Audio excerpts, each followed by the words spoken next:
Hello again everyone, Mary Rose here at Stitch Bliss Corner on August the 8th, 2024. Now, my primary reason for coming back today is to show you Douglas, who's back from the framer, and he's been back for a while, and I've been doing, up to some other things with my stitching, so I thought I'd better show you what's been going on.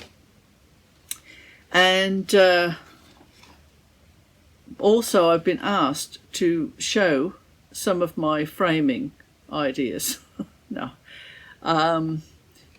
Apparently this person had been looking at some of my old videos and came across one where I was showing some of my frames. I can't remember which one that was, but put it this way, my framing isn't for everyone, that's for sure. So if you have a precise nature,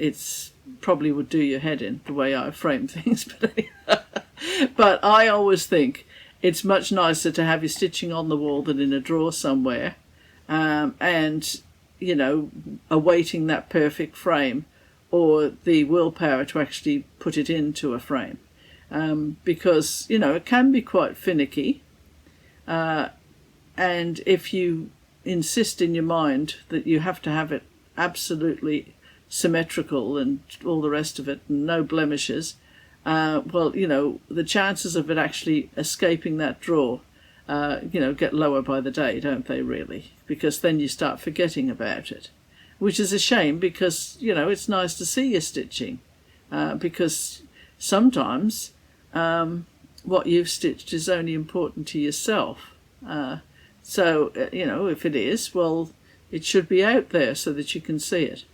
Anyway, so back to Douglas. So here he is here. This is Douglas. Actually, his real name is Cat Pilot 2. And he is put out by Angie Coleman Designs. Now, I don't have the artist here, but I think I've seen the artist named, which is a pity that I don't have it on this particular page, but I think I did in my last video. Anyway, this is where you can find him, and he's a fine fellow. Now, if you have a look at the background there, that almost looks like snow, doesn't it? That is actually stitched in, but I didn't stitch that because Harlequin really wanted, clouds. So he chose an 18 count fabric that had clouds on it. And I must say, I do prefer the clouds, because I can't think of a pilot in his right mind that would go up in weather like that. But then again, maybe he's thinking better of it. He might be thinking he won't be flying that day. Who knows what he's thinking? So I'll put him down there anyway, and just go to the video now to show you him on the wall. And then I'll just show him again to camera and put him over here so I can get on with other things. So here he is. I just thought that I would show Douglas on the wall here. And here he is resplendent next to Dear Guest, which is over there to the right, which is a video that I showed earlier. I'll just show you a little bit of that one. But if you want to see that better, you can have a look at a few videos ago. And the only couching that Douglas has is just at the top of his helmet there, where you can see a white line. And this is 18 count Ada fabric that Harlequin chose with the clouds, and he asked the framer to put as much of the clouds in as possible, which he has done. And I have to congratulate the artist who did such a magnificent job, and also the person that converted the artwork into a chart for stitching and chose the colours to match the artist's painting. such a fine quality job. And I really wouldn't mind seeing if I can find another cat of similar quality that you can see the ears and maybe have him in a garden setting or something like that. It would be lovely. So there he is, and I'll catch you shortly.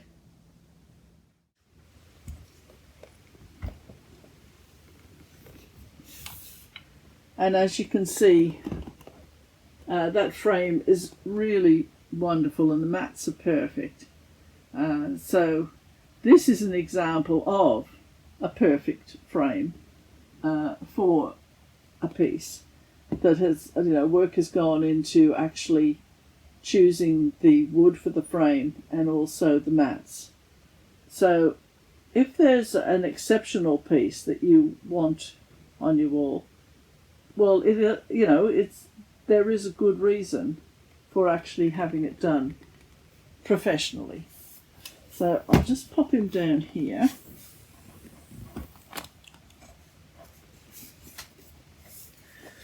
Because that's the other thing, if you get something done professionally, you don't want to damage it in any way.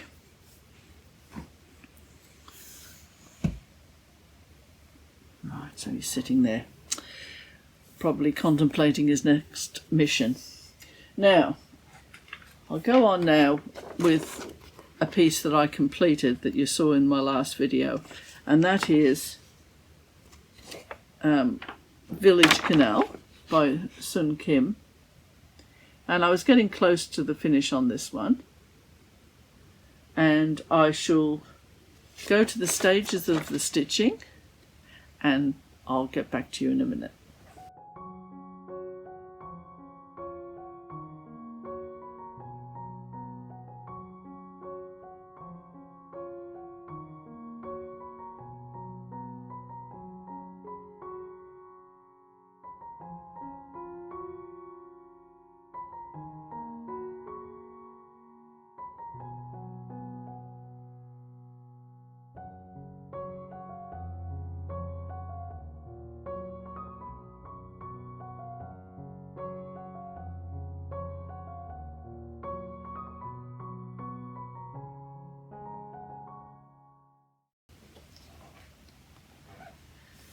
Right, so that was the stages, and here is the stitching for you to have a look at. Let me just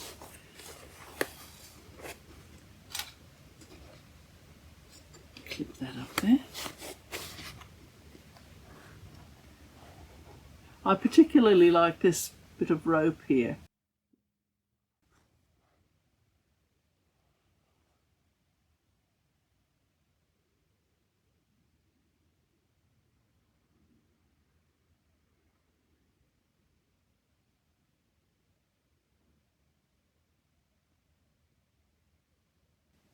Hope you've seen all of that. So that's Village Canal all finished. So the next piece of stitching that I did was this one for Harlequin, Snow Days, and I decided that I would use the 14 count that was provided. Usually I like 18 count, but I think Dimensions threads are a bit thicker, so they cover 14 count pretty well, whereas I found with DMC that thread tends to be a bit thinner, so I usually go for the 18 count if I'm stitching with DMC. So here's the stitching.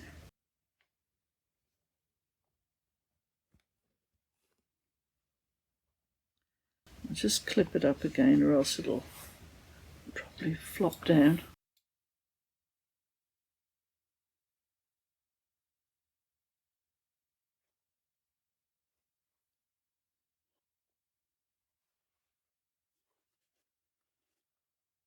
There he is. And he looks very nice, doesn't he? I love the way his nose is buried in the snow like that. And what I did, I made myself do this part first, and work across, because that part, as you can imagine, it does get a little bit tedious over there. And then once you start getting to the features, it sort of starts livening up a bit. So that's Harlequin's wolf. And I'll just go to the stages of the stitching for that here.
Right, so that was Snow Days.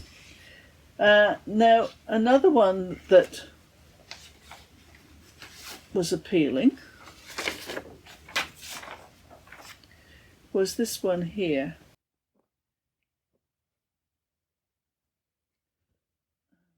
Sorry, I'm getting a bit distracted over here. It's all these frames.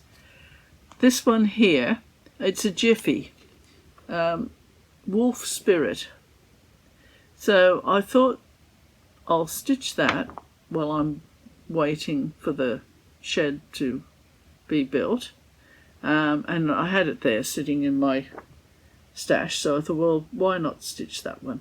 So we'll go to the stage of this one now, and then I'll get back to you.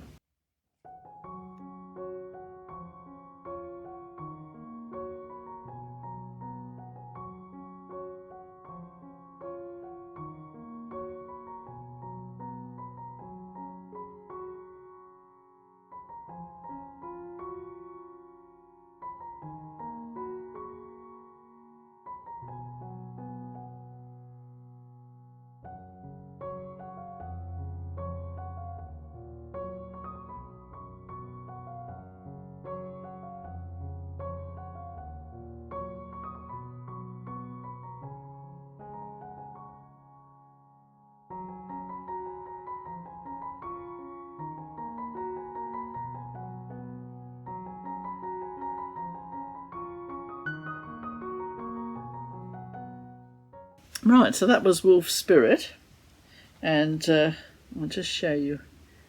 It had a little piece, a little, what do you call that?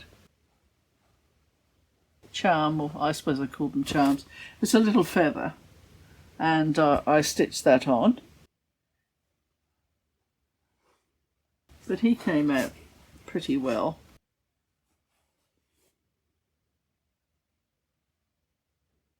So that's Wolf Spirit. Right, so that's that one done. Then, not to be satisfied with that, I went on to this other one, which is Scenic Lighthouse. And that one is 18 count. and I'll go to the stages for that one.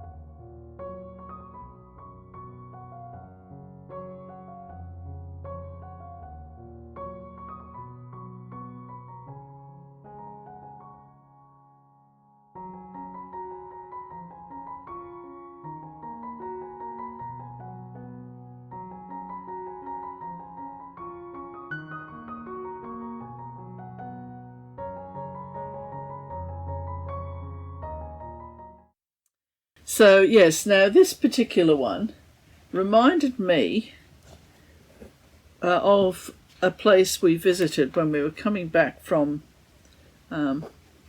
Western Australia, because my husband was working in a mining town there, and we came back by car, which took us quite a few days to get back because it's a very long way away, and we came across the Nullarbor Plain, which is right from one side of Australia to the other.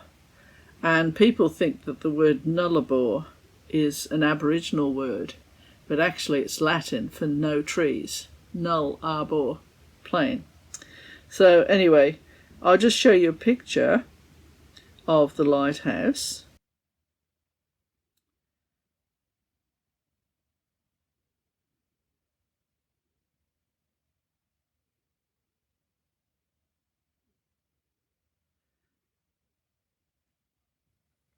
There, and see how it's got a bit of a fence in front of it. So it just reminded me of that lighthouse. So that's the reason I stitched it. And there is there.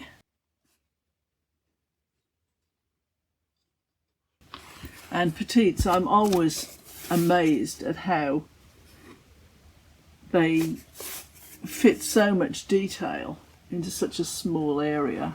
I mean, it really is quite remarkable.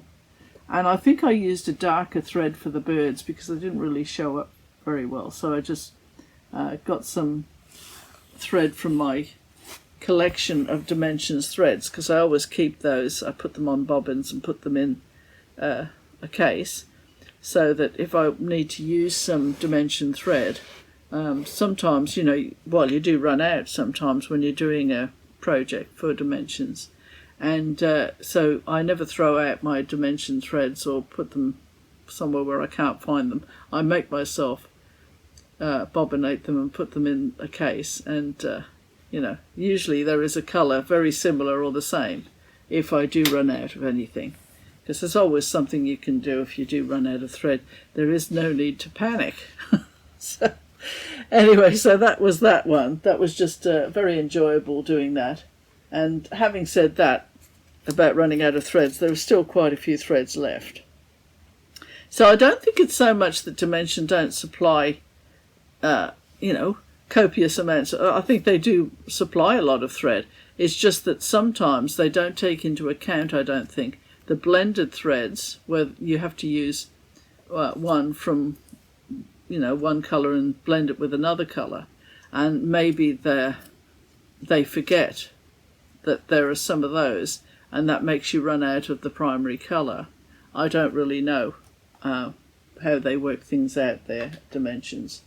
But also for my couching on the side of the tower there, where I do my couching, the loop I use to hold the Dimension thread, because that's the Dimension thread, but to anchor it down I used the thinner thread, just ordinary cotton, which made it look less. Sometimes if you use the Dimension thread to do your couching, where you just do your looping thread over the top, it can be a bit thick, a little bit bulky. So you can always use a thinner thread for that. And hopefully people know what I'm talking about. If you don't, I do have a video there about couching. So it's just I always seem to be preaching about it, and I'm trying not to do that.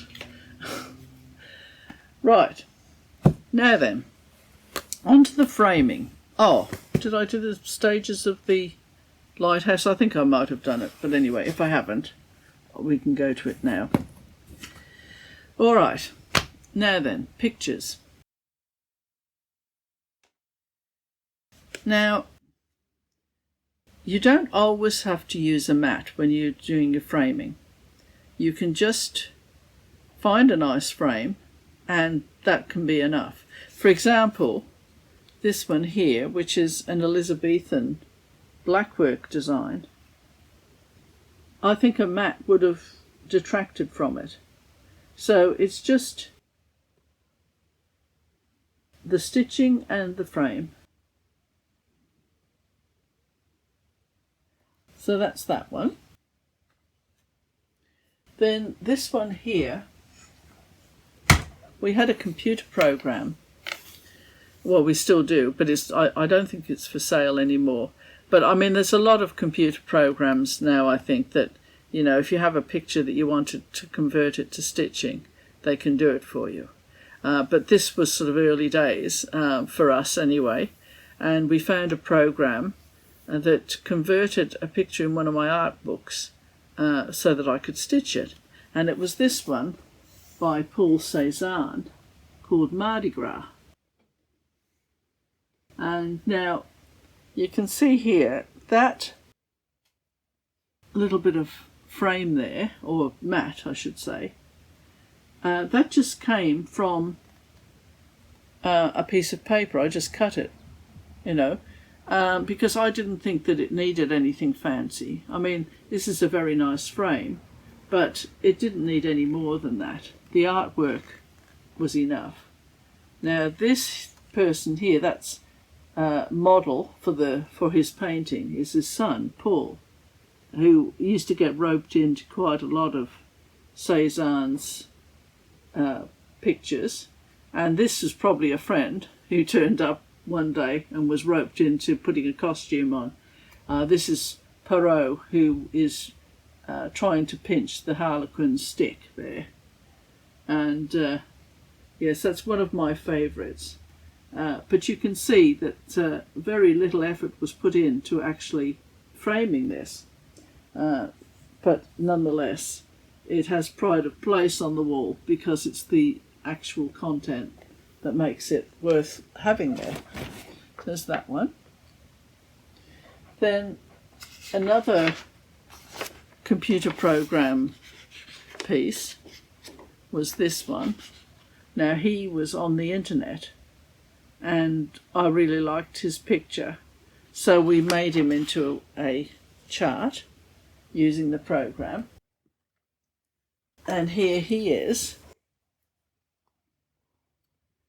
Now, as you can see, if you look carefully, like this frame had a picture inside it. You know how they have a lady with a flower or something like that, just to give you an idea of what it would look like as a picture. Well, you know, what the frame would look like with your picture in it, I should say. And so I just cut out the picture that was in there and used that for a border.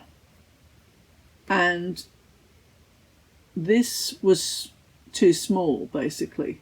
So I put another piece of paper, cut it out and made it into a frame. And you can see that that there is not the same dimension as that there. That's a bit wider.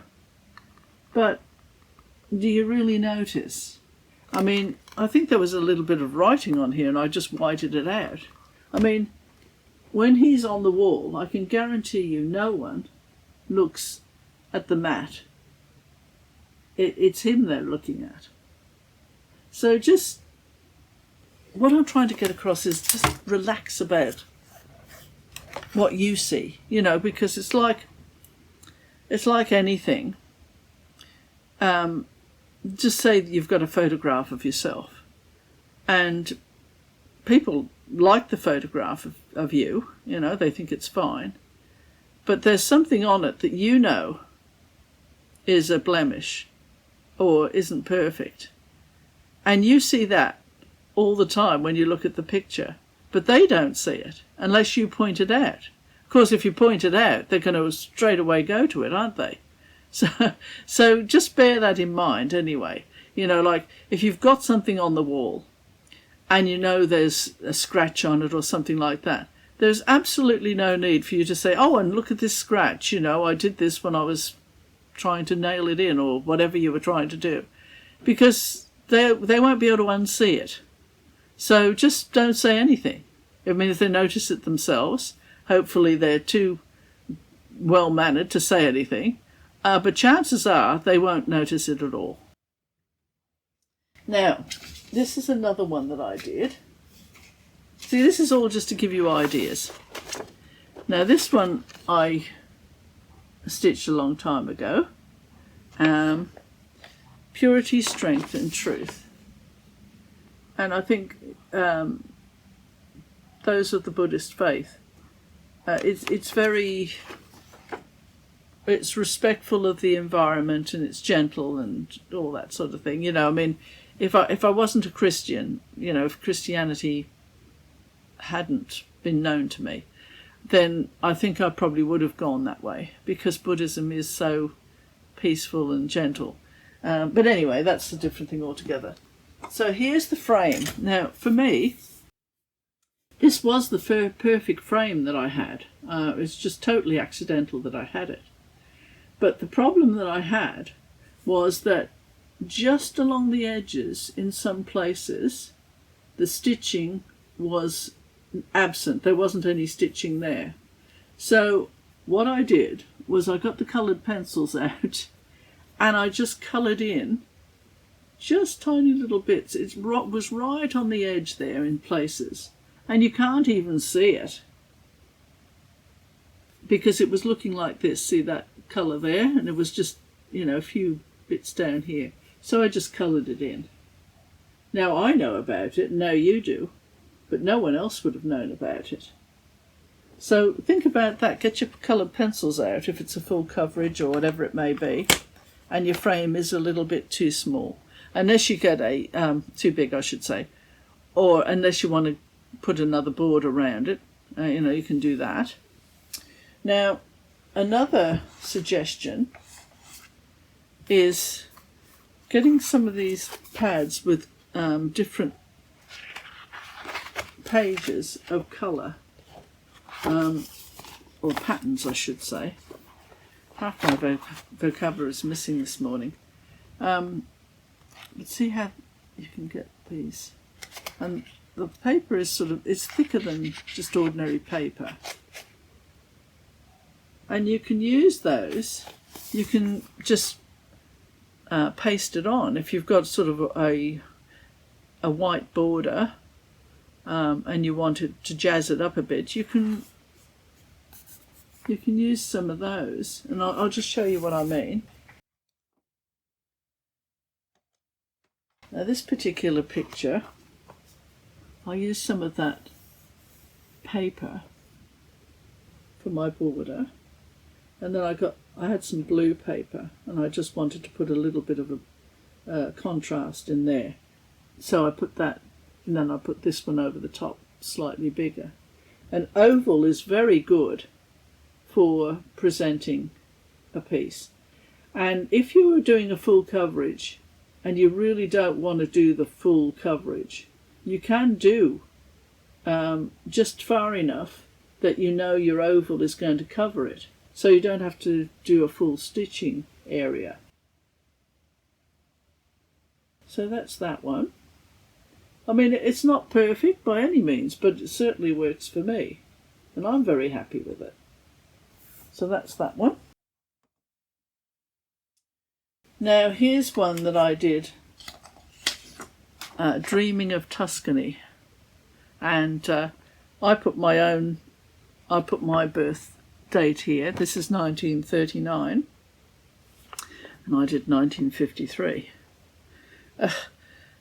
This is by Barbara Feliski, and it's one of those, I don't know, it's just an amazing piece because of all the detail in such a small piece. And I think she did a wonderful job there. Now, what I did was I used some food dye, and it came out that colour. And there's a bit of a blotch there.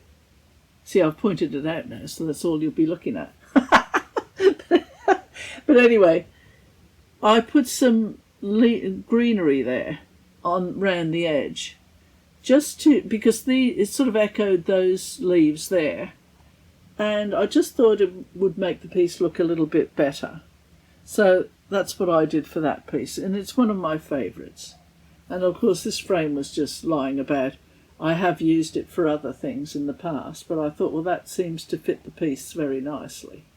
So, you know, that's the other thing. If you can build up some old frames, they're marvellous old frames. That's an old frame, and I think it sort of adds a lot to a piece.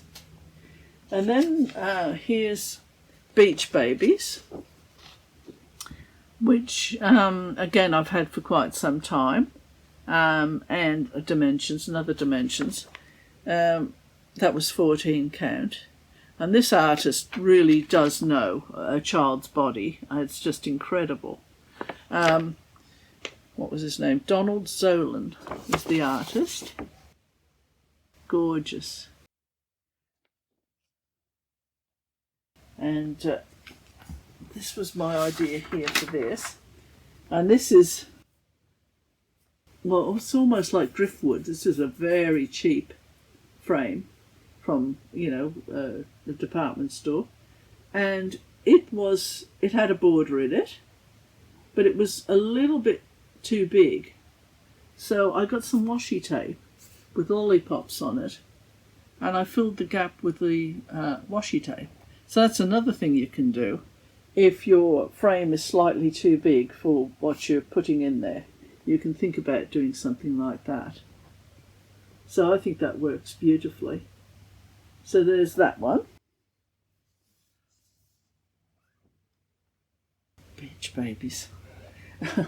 Now, just a couple more things to show you.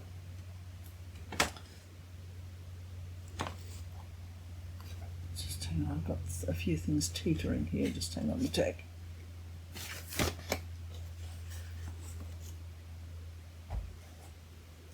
Right. Now, if you're running out of wool, you can get one of these display albums, and you can actually put some of your stitching in there, actually, if you wanted to, because it's like a plastic cover, so you could slide something in there.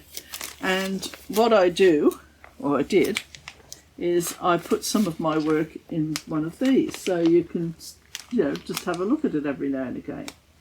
That's Worcester Cathedral there. I practically lived there as a child. So, and a poem that I really like. I'll read it to you. It's called Love After Love. The time will come when, with elation, you will greet yourself arriving at your own door, in your own mirror, and each will smile at the other's welcome, and say, "Sit here, eat." You will love again the stranger who was yourself. Give wine, give bread, give back your heart to itself, to the stranger who has loved you all your life, whom you ignored for another, who knows you by heart. Take down the love letters from the bookshelf, the photographs, the desperate notes. Peel your own image from the mirror. Sit, feast on your life. And that's by Derek Walcott. I'll just take that out just to show you, because this is variegated thread.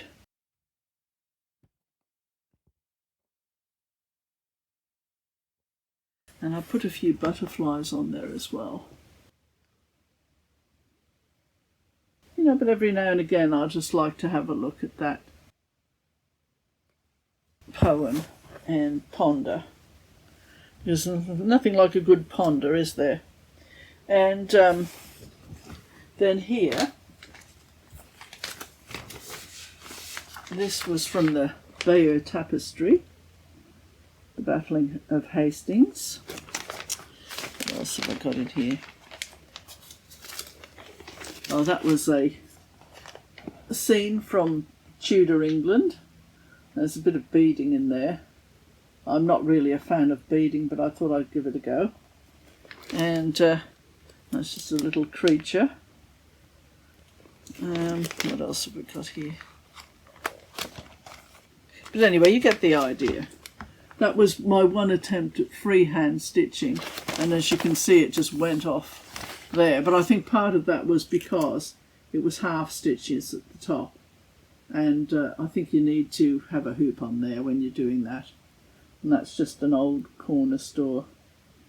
So anyway, so you get the idea of how you can keep your, rather than in a drawer, or if you do put it in a drawer, if you put it in one of these display albums, you can get it out and sit and have a look at it while you're having a cup of coffee or something like that. So that's just another suggestion. Now, that person will think twice before they ask me for any more suggestions. I just can't seem to stop. Now here's another one. And this one I did for Remembrance Day, and in Australia anyway, there are an awful lot of houses like this. A lot of the men that enlisted came from the country areas. And I've got Lest We Forget there, and I've got a little poppy there. And that would have been their last view of home, you know, before they left for foreign shores, a lot of them never to return. And this here is paperback. We've got some trees out the front of our house that are, you know, it sort of falls off. It's just like paper.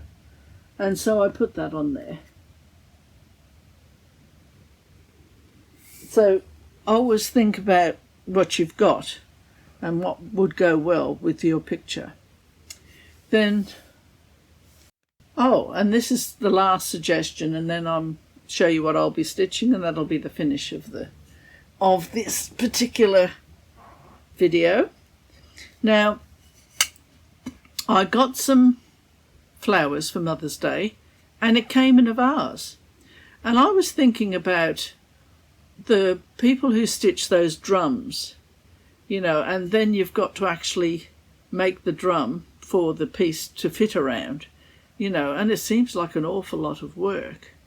And I thought, well, maybe you could do something like this, where you could use a vase that is this shape and put your stitching in there and display it. See this, you know, you'd need to do some work on making it presentable, but nonetheless, it's just an idea.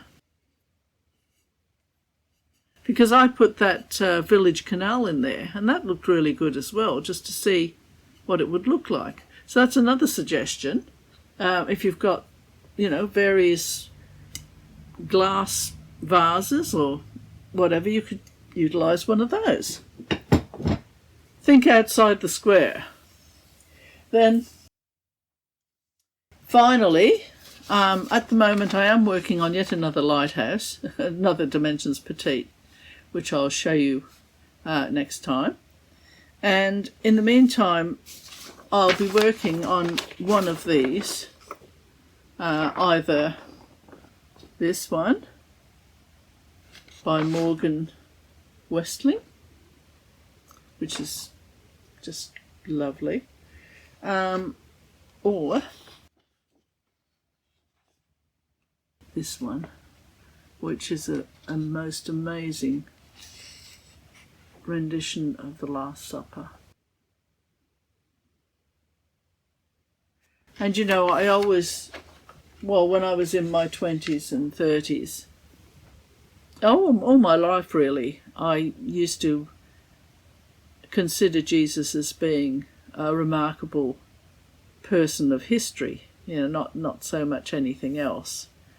And I was watching a program, I would have been in my 30s, called Songs of Praise.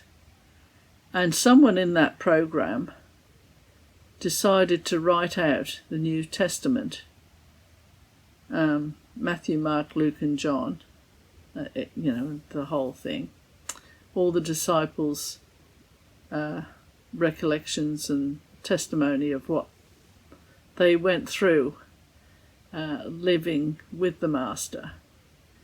And it dawned on me that I could have gone through my life without ever having read any of that. I mean, you hear the different stories from what the disciples related to people, but it really did have a big impact on me. And, you know, like when one of the stories is that the disciples were out on the boat and they spent all night trying to catch their fish, and they had nothing, you know, hardly any fish at all. And they came into shore and Jesus was there. And I don't know if many of you have worked a night shift or anything, but you're absolutely exhausted by the end of it. You know, as soon as you see that bed, that's it, you know, you have to get in. They must have been exhausted. And he said, you know, Jesus said to them, oh, you know, go out again and cast your nets. And they all said, look, you know, we're just so tired, but on your word, we will go out. And they went out and they just got an abundance of fish. And it's just so remarkable that faith will do that for you. You know, there is actually a poem in here, just a little, I think it's only 4 lines.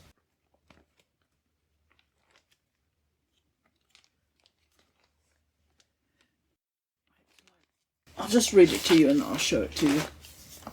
Faith is peace in the midst of a storm, determination in the midst of adversity, and safety in the midst of trouble. For nothing can touch a soul protected by faith. And another one in my little book here. And right next to Harlequin's parrots that he loves. I really must put those in a frame. So, on that note, until next time, you know, may peace be with you, and all the best to you from Stitch Bliss Corner. Goodbye for now.